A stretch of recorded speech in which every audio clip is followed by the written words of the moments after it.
कुंड का पानी बना नोएडा के लिए काल। यमुना के रौद्र रूप में डूबे नोएडा के फार्म हाउस। फार्म हाउस में 5 से 7 फीट तक भरा यमुना का पानी। सड़कों पर पानी भरा है, चारों तरफ पानी ऐसे दिख रहा है जैसे कोई उफनता नाला। बाढ़ में डूबा एरिया नोएडा के उस इलाके का है जो इस वक्त में जगमग जगमग करता था। इस जगह पर पार्टियों का दौर चलता था। नोएडा के रईसों की शामें रंगीन होती थी, लेकिन यहाँ सन्नाटा पसरा है। इस इलाके में बने फार्म हाउस का बिजनेस पूरी तरह से ठप हो गया है। पार्टियों के लिए कई सारी बुकिंग कैंसिल हो गई है, क्योंकि अपने रौद्र रूप में आई यमुना नदी ने अपने डूब क्षेत्र को डुबो दिया है। नोएडा की सेक्टर 135 में जहां पर तमाम फार्म हाउस है और ये फार्म हाउस बड़े बड़े लोगों के हैं, जो लोग अपने शौक के लिए फार्म हाउस बनाते हैं और उनकी केयर टेक के लिए लोगों को छोड़ देते हैं। लेकिन आज आप इन फार्म हाउसेस का मंजर देखेंगे तो नोएडा का पूरा फार्म हाउस जो है वो पानी में डूब गया है और ये पानी है यमुना का पानी। जिस जगह पर ये सेक्टर 135 पड़ता है वहाँ पर हरियाणा और यूपी का बॉर्डर लगता है और आप देखें तो ये पूरी रोड जो है फार्म हाउसेस की है। अलग अलग तरीके के फार्म हाउस है यहाँ पर। नोएडा के सेक्टर 135 इलाके में एक दो नहीं बल्कि सैकड़ों फार्म हाउस हैं, जो इस वक्त यमुना के उफान में समाये हैं। सिर्फ ये फार्म हाउस ही नहीं डूबे हैं, बल्कि बाढ़ के इस पानी ने यहाँ काम करने वाले लोगों के पेट पर भी लात मारी है। इन फार्म हाउस में काम करने वाले हजारों लोगों को सुरक्षित जगहों पर भेज दिया गया है। अब जिस तरीके से बाढ़ जैसी स्थिति हो रही है, कितना बिजनेस पर असर पड़ रहा है? बहुत इफेक्ट पड़ता है। बहुत सी गायें थी यहाँ पे, काफ़ी गौशाला हैं, उन पे भी समस्या है। सारे टूट रहे हैं, हमने लोग छोड़ रखे हैं यहाँ पे, उनके भी साथ समस्या है। तो अब उनको सब लोगों को शिफ्ट किया है यहाँ से। शिफ्ट किया है, लेकिन बहुत सारे लोग ऐसे भी हैं जो फार्म हाउस तो बनाते हैं, यहाँ रहते नहीं है। केयर टेक के लिए उन्होंने लोगों को रखा है। वो लोग तो कह रहे हैं उनके मालिक तो उनको पूछने भी नहीं है। ऐसा भी है क्या? ऐसा अभी तक तो मुझे पता नहीं है। हमने तो अपने लोगों को सबको निकाल दिया यहाँ से, और रहने के लिए भी जितने भी यहाँ केयर टेकर हैं, आसपास के भी जितने, हमने अपनी प्रॉपर्टी में उनको रखा हुआ है। नोएडा में यमुना किनारे डूब क्षेत्र में रहने वाले लोगों के लिए बाढ़ किसी काल से कम नहीं है। लोगों की फसलें खराब हो चुकी हैं, घर का सारा सामान बह गया है, तो यहाँ काम करने वाले मजदूरों के लिए रोजगार का संकट भी पैदा हो गया है। सारा सामान बह गया आपका? तो अब तो काम भी नहीं हो पा रहा, सब्जियां भी खराब हो गई, फसल भी खराब हो गई। सब्जी भी खराब हुई, फसल भी खराब हुई, क्या करे? अब चुपचाप पड़े हैं। जो सरकार देखेंगे क्या करेगा। हाँ, न तो चले जाएंगे अपने बच्चे बुच्चे लेकर घर। तो सरकार की तरफ से खाना वाना मिल रहा है? हाँ, खाने तो मिल रहा है, कपड़ा लता तो कैसे चलेगा? सब तो उसी में बह गया। कोई मालिक आया मिलने? नहीं, मालिक कोई नहीं आए। हम लोग ठेके पर पैसा ठेका दे दिया और ठेका उसका पूरा हो गया। हम लोग का तो पैसे बचे नहीं, या कोई खेत वाला मालिक नहीं आया हमारे पास। अब तो सरकार देगा तो उसी के देगा पैसा। यमुना नदी में बाढ़ से पहले उसके किनारे के इलाके गुलजार थे।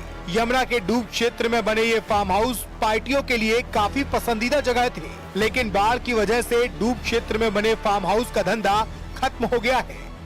आप यहाँ पानी में क्या पानी देखने आए हैं? जी, देखने। हमारा फार्म हाउस है ना यहाँ पे। अच्छा, कितनी बुकिंग्स कैंसिल हो गई? बुकिंग तो काफी कैंसिल होगी। जितनी बुकिंग थी, अब पिछले एक हफ्ते में कोई बुकिंग ही नहीं आ रही है, सारे बुकिंग कैंसिल हो रहे हैं। यमुना नदी अपने उफान पर है। दिल्ली से लेकर नोएडा तक यमुना नदी के किनारे के इलाके डूबे हुए हैं और चारों तरफ बर्बादी का मंजर दिखाई दे रहा है। और उधर बिहार के भी कुछ जिले बाढ़ के कहर से जूझ रहे हैं। ऐसी ही एक तस्वीर भागलपुर से आई है, जहां कोसी नदी का जलस्तर बढ़ने से कुछ इलाके डूब गए हैं। बाढ़ के पानी में कई गांव डूबे नजर आए हैं। खेत खलिहान और घर सब कुछ जलमग्न हो गया है। ग्रामीणों को सरकार की ओर से अब तक राहत राशि भी नहीं मिली है, जिस वजह से लोगों में अब गुस्सा है।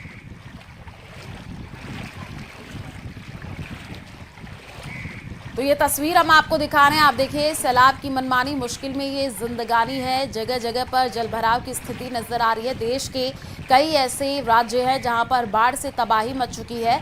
बाढ़ से तबाही की आप ये रिपोर्ट देखिए कि क्या हालात कहां पर बने हुए हैं। सैलाब का ये सितम है। कई राज्यों में बाढ़ से बेहाली आ चुकी है और ये घर है, मकान है, आप देखिए डूबे हुए नजर आ रहे हैं।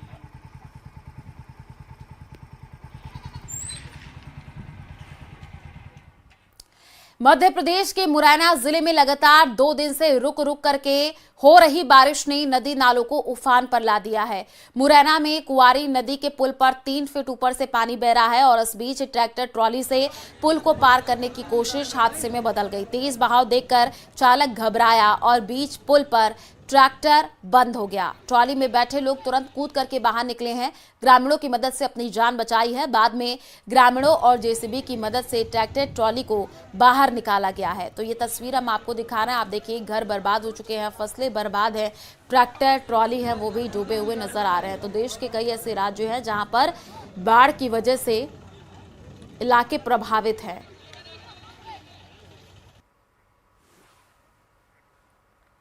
और इसी बीच बड़ी खबर है, चीन पाकिस्तान पर सीडीएस अनिल चौहान का बड़ा बयान सामने आया है। चीन के साथ सीमा विवाद सबसे बड़ी चुनौती है। भारत के लिए 4 बड़े खतरे भी गिनाए हैं। पाकिस्तान के प्रॉक्सी वॉर को भी चिंताजनक माना। पड़ोसी देश के हालात गंभीर है। चीन पाकिस्तान हमेशा चुनौती बने रहेंगे। सीडीएस की तरफ से ये कहा गया। बड़ी खबर इस वक्त आपको बता रहे हैं, चीन पाकिस्तान पर सीडीएस अनिल चौहान का बहुत बड़ा ये बयान है। चीन के साथ सीमा विवाद सबसे बड़ी चुनौती है। भारत के लिए 4 बड़े खतरे भी गिनाए हैं। पाकिस्तान के प्रॉक्सी वॉर को भी चिंताजनक माना है। पड़ोसी देश के हालात गंभीर है। चीन पाकिस्तान हमेशा चुनौती बने रहेंगे। सीडीएस की तरफ से ये कहा गया है। तो बड़ा बयान ये माना जा रहा है। सबसे पहली चुनौती जो है वो सीमा विवाद के बारे में है, जिसके कारण जो है भारत में जब से हम आज़ादी मिली है तब से लेकर के काफ़ी सारी जो हैं लड़ाइयाँ 47 की, 62 की, 65 की, ये लड़ाइयाँ जो हैं इसी का परिणाम है। और इसमें भी मैं ये चीन के साथ जो हमारा सीमा विवाद है उसको मैं मुख्य मानता हूँ।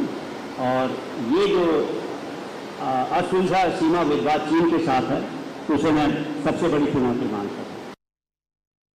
देखिए, जहाँ तक कि लाइन ऑफ कंट्रोल पे क्या हालात हैं और क्या असर पड़ा है, मेरे ख्याल से ये बहुत ही छोटा वक्त है इस चीज़ के बारे में बातचीत करने का, क्योंकि ऑफ सिंदूर तो अभी कुछ दिन पहले ख़त्म ही हुआ। इसको हमें लंबे समय के दूरबीन से देखना पड़ेगा। आज की तारीख में आप देखें, क्या स्टेट स्पॉन्सर्ड टेररिज्म ख़त्म हुआ है? तो मुझे तो ऐसा नहीं लगता। क्यों? क्योंकि अभी भी infiltration attempt line of control के ऊपर हुए हैं और कितने हम लोगों ने टेररिस्ट मार गिराए हैं और कितने लोग वापस भाग गए हैं, तो आप लोगों ने खुद ही मीडिया में इसको कवर किया हुआ। और इसी बीच जम्मू कश्मीर के श्रीनगर से खबर है, जहां पर आपको बता दें कि हजरत बल दरगाह में भीड़ की गुंडागर्दी देखने को मिली है। कट्टरपंथियों की भीड़ ने जम करके बवाल काटा है। 3 दिन पहले वक्फ बोर्ड ने शिलालेख लगा